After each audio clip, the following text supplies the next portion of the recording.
Why can't you do the work? I believe this is the biggest conflict of interest that exists in most people's lives, which is the gap between intention and action. And there's a saying that when you knock on the door of opportunity, do not be surprised when it is work that answers. So, oftentimes we hear about overcoming procrastination, about dopamine detox, about not relying on motivation and being disciplined.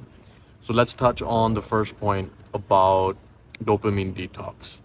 Dopamine is the molecule of motivation.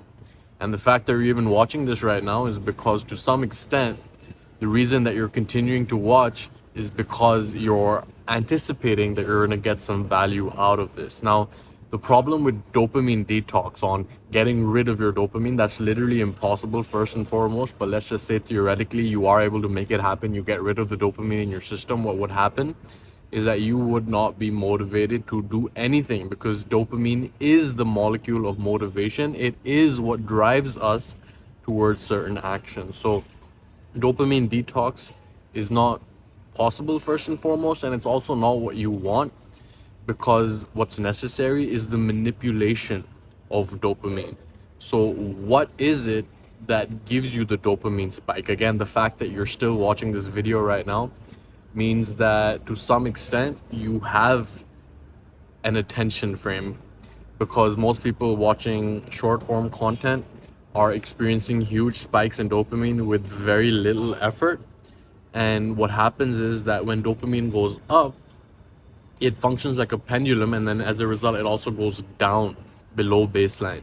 And that is what you experience as procrastination, as not feeling motivated, as not doing the work.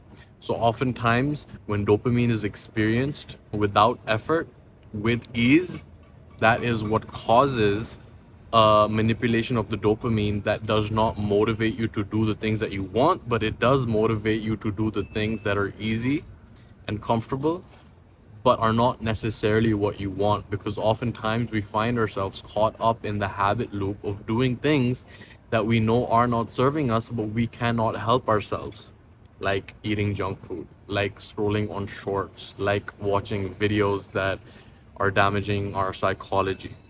So you have to manipulate the dopamine and adjust to the activities that require effort, but the dopamine at the end of that effort feels so much better than the dopamine that you get without effort.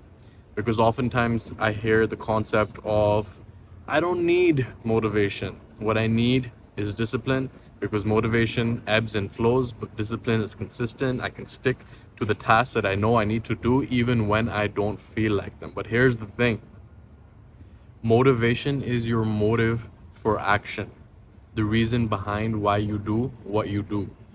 So when you are taking certain actions, there is a reason behind that action, and more often than not, it is anticipation of value.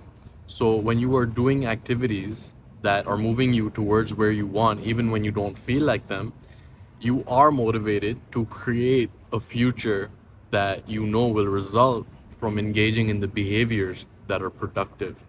So it's essentially what you associate dopamine with.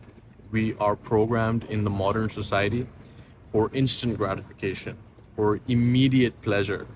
And through that conditioning, we are organisms that preserve our energy, that conserve resources. So when the brain is experiencing pleasure without effort, then there is less of a proclivity to engage in that effort, because the pleasure can easily be obtained without it. But there is a downside, which is that the instant pleasure does not lead you to the life that you want. The life that you want is on the other side of discomfort. And I can tell you from personal experience, I'm sure you've experienced it before as well, that when you show up for a workout that you did not feel like, you actually experience a dopamine hit after the workout is done. And that hit is actually more everlasting, it is more consistent, and it is not something that is followed by a huge crash.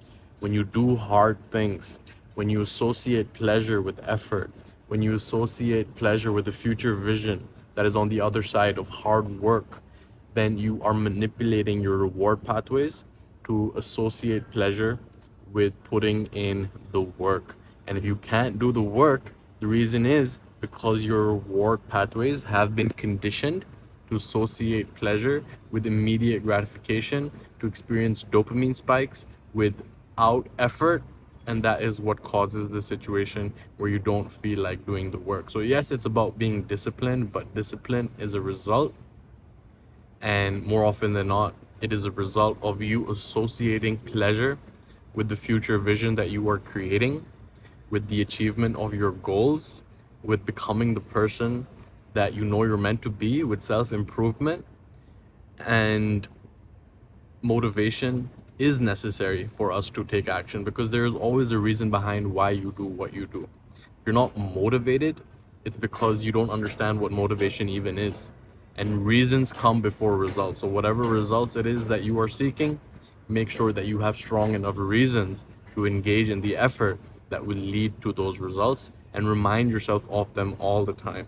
Because sometimes what happens is that we are conditioned to chase results that we don't actually want, and therefore we are not motivated. But if you can find something that ignites your passion, that sets your soul on fire, that excites you, then that can lead you towards productive habits that move you towards where you want. So you made it through this whole video. Hopefully you got some value out of it, because most people that didn't watch to this point were probably scrolling shorts at this point. So I congratulate you for having that attention span, and I look forward to helping you out even more in the future. Let me know in the comments what you need help with. Talk to you soon.